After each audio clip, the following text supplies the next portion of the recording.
I'm sitting here with the current president of UGBC, Al D.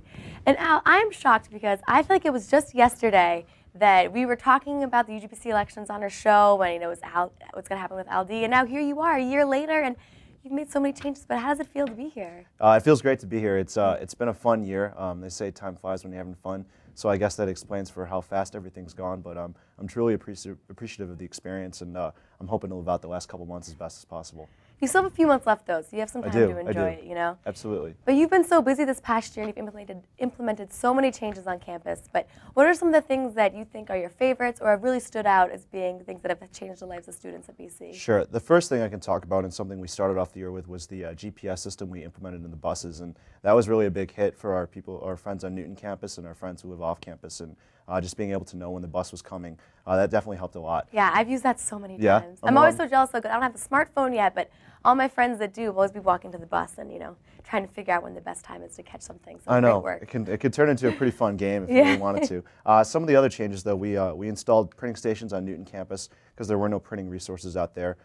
We also started a Target shuttles service in which during the fall semester we had a couple runs to the Target in the Watertown Mall free of charge for students so they could pick up any things that they needed. We've come up with some really great new events and things like that, and we have had those throughout the course of the semester.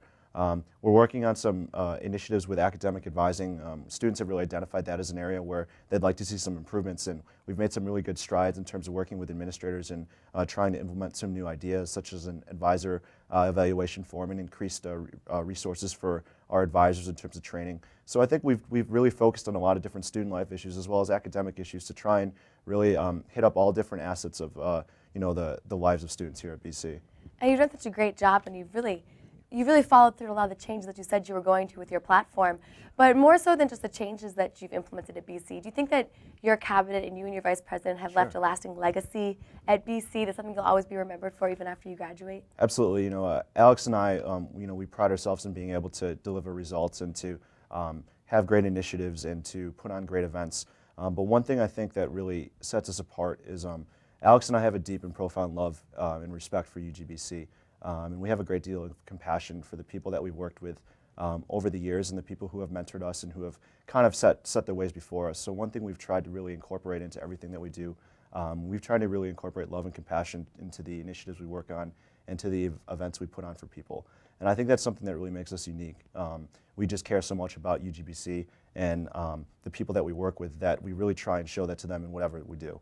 Yeah, that's so great. I really like that legacy, and I hope that that lasts on with the upcoming cabinet at UGBC. You. Absolutely. But so as our parting words here, what do you think would be the greatest piece of advice, or what have you learned from being president? What can you pass on to next year's president to help make maybe their year a little bit easier? Sure. I would say that invest in the people that you're working with, and you want to invest in them because they'll help you gain any success you have. As president, you have a lot to do, and you need to be able to trust others to make decisions and to have the autonomy to work on initiatives on their own. And having that trust in people and investing in people will allow you to do that. And I'd also say that learn how to listen to others, but also learn how to have some thick skin, because there are always going to be times when people are passionate about ideas that just can't happen or disagree with you very vehemently on a specific issue.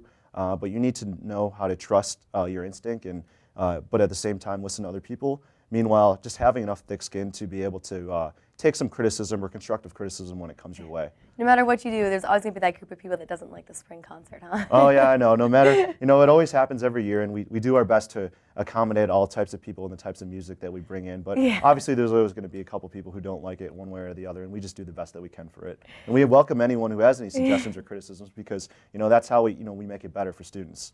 Well, you've done a fantastic job, and you will be missed, but best of luck after graduation. Sure, thank and you. It's been a pleasure going to school with you, Thank you. being our president. Great, thank you very much.